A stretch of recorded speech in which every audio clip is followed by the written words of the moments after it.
말씀은 구약성경 열왕기상 19장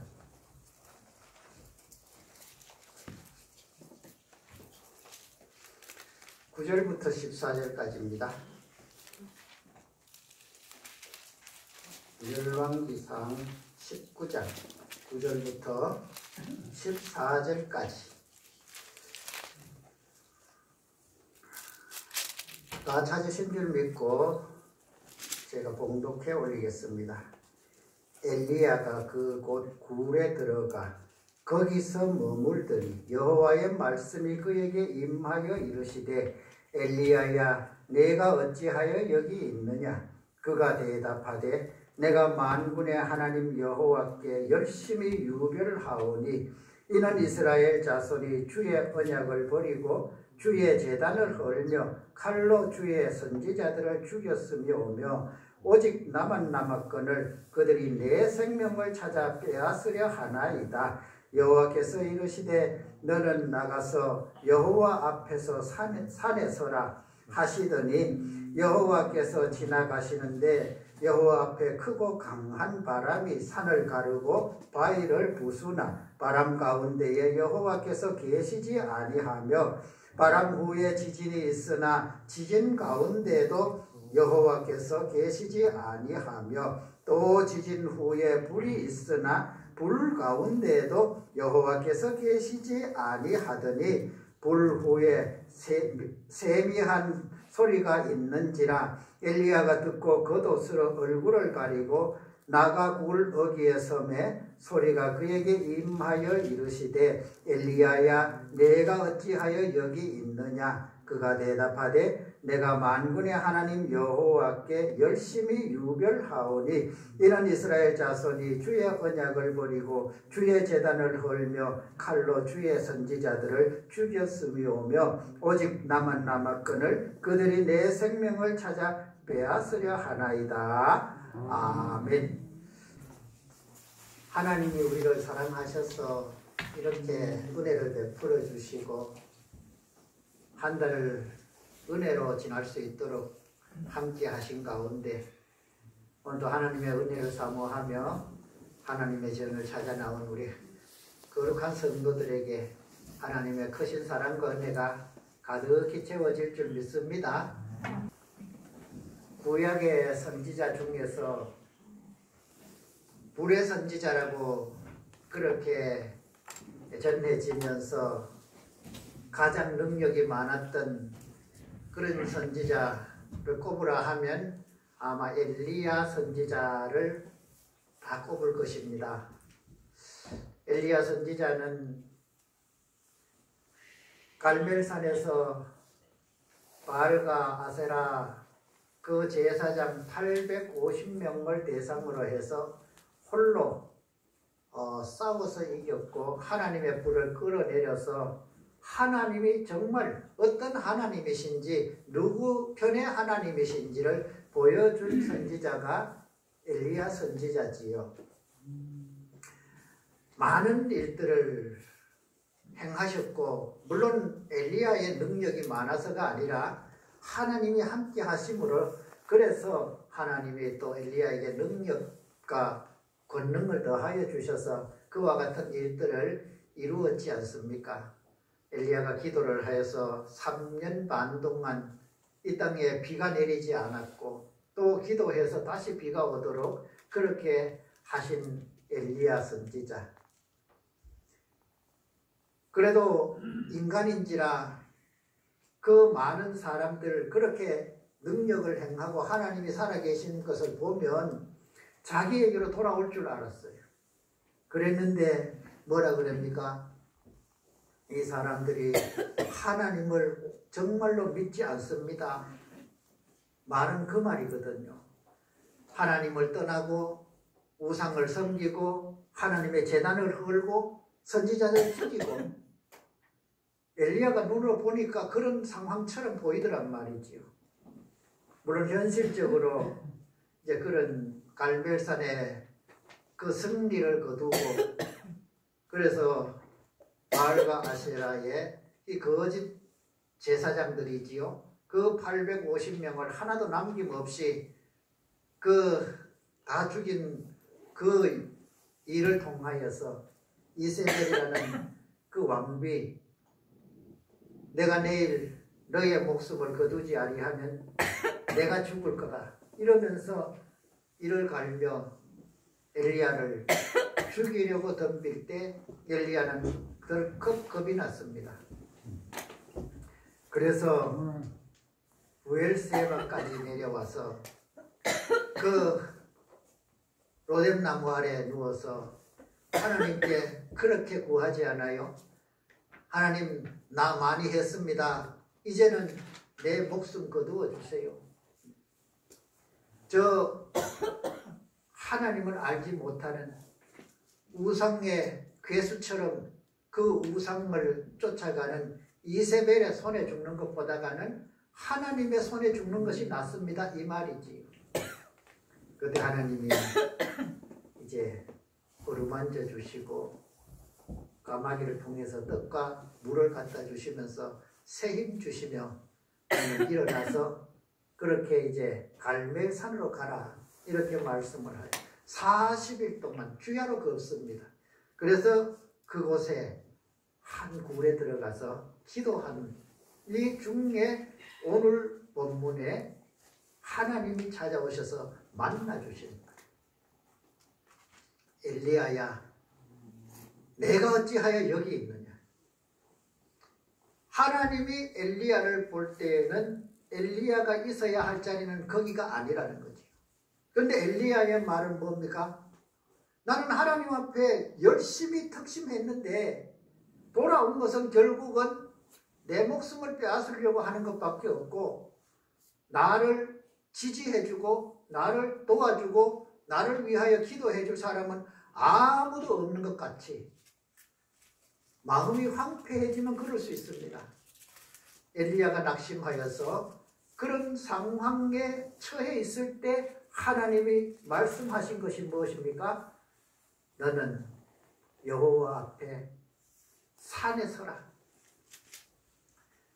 여호와 앞에 서야 되는데 여호와 앞에 서지 아니하고 세상 속에 서 있다고 생각하니까 나를 도와주는 사람은 아무도 없는 것 같고 전부 나의 목숨을 빼앗으려고 하는 사람처럼 보이더란 말이지. 성경에 나오는, 물론 모든 사람은 아닙니다. 하나님을 믿지 않는 사람들도 성경에 많이 기록되어 있으니까 하나님을 믿고 하나님을 의지하며 살았던 사람들은 어느 한 사람 예외 없이 모두 하나님 앞에 선 사람들이에요. 노아가 그랬고요. 노아가 하나님 앞에 서서 그 말씀 듣고 늘 하나님 앞에 서 있었기 때문에 120년 동안 방주를 지을 수 있는 그 힘을 얻었던 것이지요. 사람의 힘으로는 못합니다. 어쩌면 한 해, 두 해는 할 수 있을 거예요. 한 40년 이렇게 지나가다 보면 돌아보면 내가 지금 뭐 하는 짓이야? 이럴 수 있잖아요. 그런데 120년 동안 지치지 않고 하나님의 말씀을 따라서 그 방주를 지을 수 있었던 힘이 과연 어디서부터 시작되었을까? 바로 그것은 하나님 앞에서 하나님이 하시는 말씀과 하나님이 주시는 능력과 그것을 받음으로 그 걸음을 걸어갈 수 있었죠. 아브라함이 그랬고 오늘 본문에 나오는 엘리야와 엘리사와 이사야와 예레미야, 이 구약의 선지자들 모든 사람이 그랬고, 신약으로 오면 그 12사도들이 물론 예수님을 판 가룟 유다 같은 사람도 있었지만 그 외에 사도로 칭하지 아니한 예수님을 따라다녔던 사람들도 대부분이 예수님의 복음 전하기 위하여 자기 목숨을 잃었던 사람들. 그 중에 대표적인 사람이 사울이라는 사람이 있잖아요. 교회를 박해하고 성도들을 잡아 가두는데 앞장섰던 사람이 다메섹에서 우리 주님을 만나고 나니까 거기에서 하나님 앞에 서고 보니까 이제 자기가 걸어가야 할 길을 깨닫게 되었고, 그 시간부터 성도들을 잡아서 들여서 감옥에 가두고 매질을 하고 죽일 수 있는 그런 삶이 아니라 생명을 살려가는 그런 삶으로 바뀌어진 것을 우리가 알 수 있지 않습니까? 오늘 엘리야 정말 하나님 앞에 서기 전에는 낙심으로 가득했어요. 우리는 이것을 슬럼프라고 하지요. 이런 슬럼프는 특히 이 스포츠, 그렇게 체육 선수들에게 흔히 찾아오는 일입니다. 어떻게 한결같이 잘할 수 없잖아요. 잘할 때는 많은 사람들이 박수치고 그 이름을 환호하고 불러주고 이러는데 조금만 잘못하면 그 이름에 곧 화살이 돌아옵니다. 이럴 때 이 사람들은 슬럼프를 경험하게 되지요. 어떤 사람은 짧은 시간 안에 그것을 떨쳐버리고 일어설 수도 있고, 어떤 사람은 그것 때문에 선수 생활이 마감되어 버리는 이런 사람들도 우리는 가끔 보게 됩니다. 문제는 어디에 있습니까? 내가 어디에 서 있느냐를 모르면 그렇게 된단 말이죠. 슬럼프는, 낙심은 누구에게나 찾아올 수 있어요. 어떤 사람에도 만날 수 있어요. 오늘 이렇게 불의 선지자인 엘리야도 낙심하여서 하나님 나 많이 했잖아요. 이제는 내가 할 일 다 했는 것 같은데 나를 좀 거두어서 내 이름 욕되지 않게 좀 해주세요. 이 말이거든요. 왜 그래요? 엘리야가 서야 할 자리에 서 있지 않기 때문에. 그래서 하나님이 다시 말씀합니다. 내일 내 앞에 나가서 산에서 서라. 엘리야가 산에 섰을 때 나타난 현상이 무엇입니까? 엄청난 태풍, 이런 큰 바람이 지나가고 지진이 지나가고 불이 지나가고, 그래도 그 가운데 하나님이 계시지 않았다.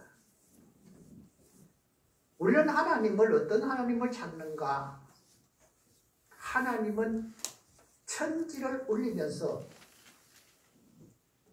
내 마음을 흔들어 놓고 세상을 확 변화시켜 가지고 못된, 죄송합니다, 용서하고 들으십시오. 못된 놈들은 다 없애버리고 착한 사람들만 끌어모아 가지고 좀 다시 우리가 정말 평화를 누리면서 살아가도록 해주면 좋겠다는 그런 하나님을 지금 우리는 찾고 있지 않습니까? 오늘 이 엘리야 앞에 나타나신 하나님, 그 태풍 가운데 안 계셨다는 거예요. 지진 가운데도 안 계셨다는 거예요. 우리는 흔히 생각하면, 야, 여기 하나님이 계시는가 보다. 하나님이 지금 이렇게 우리에게 역사를 하시는구나, 이렇게 생각할 수 있지만, 물론 하나님은 그렇게도 역사하실 수 있어요. 그러나 하나님은 늘 그렇게 역사하시는 것이 아니라 정말 하나님은 세미한 음성으로, 세미한 음성을 듣는 사람의 조건이 하나가 있습니다. 첫 번째로 조건이, 세상 바쁘게 살면 하나님의 음성 못 들어요. 두 번째 조건은 기도할 때 이 음성을 들을 수 있어요. 하나님의 음성은 없어서 들리는 것이 아니라 지금도 꾸준하게 우리에게 말씀하고 계신단 말이에요. 지금도 우리에게 꾸준하게 말씀하고 계시지만 우리는 그 음성을 못 들어요. 왜? 세상이 너무 바빠. 또 내가 마음이 세상으로 향해 있어서 그 말씀을 들을 수 있는 내 귀가 열리지 않아서 그 음성 듣지 못하고 있는 거예요. 바쁘기 때문에, 피곤하기 때문에 기도하지 아니하니까 하나님이 하시는 말씀을 들을 수가 없지요. 오늘 하나님을 만난 세미한 음성 가운데 하나님을 만난 엘리야가 지금 무엇을 해야 하며 무엇을 하기를 원하는지 오늘 본문에서 하나님은 엘리야에게 그것을 가르쳐 주시는 거예요. 9절에서 그럽니다. 내가 어찌하여 여기 있느냐. 14절에서도 그러지 않습니까? 내가 어찌하여 여기 있느냐. 너가 있어야 할 자리는 여기가 아니야. 엘리야 선지자는 선지자로서 그 남은 일을 해야 하고 또 선지자로서 엘리사를 키워야 하고 그 일을 감당해야 할 일이 지금 엘리야가 해야 할 일인데 낙심해서 주저앉아서 나 죽여주소 하면서 하고 있는 이 자리는 엘리야가 있어야 할 자리가 아니라는 말씀이지요. 내가 어찌하여 여기 있느냐 하는 그 물음은 바로 그 말씀 아닙니까? 그렇습니다. 하나님의 음성을 들은 사람은 내가 있어야 할 자리를 알게 되고 내가 해야 할 일을 찾게 됩니다. 이것을 우리는 사명이라고 합니다. 이미 우리는 하나님의 자녀로 불러서 하나님의 자녀가 되었으니 소명은 받은 거예요. 소명받은 자가 소명받은 그 삶을 살지 아니하면 오늘 엘리야를 찾아오신 하나님께서 말씀하시는 것처럼 내가 어찌하여 여기 있느냐 하실 수 있어요. 물론 하나님을 만나야, 그래서 세미한 음성으로 하시는 하나님의 음성을 들어야 우리가 그것을 깨달을 수가 있고 알 수가 있겠지만, 그러나 하나님은 지금도 우리에게는 말씀하고 있는 것입니다. 하나님의 그 세미하신 말씀을 들으시기를 원합니다. 그로부터 사명이 회복되지요. 우리가 열왕기에서 그 엘리야의 남은 사명이 어떠했는지를 잘 알지 않습니까? 세미한 음성으로 찾아오신 그 하나님을 만났을 때 엘리야는 다시 힘을 얻어서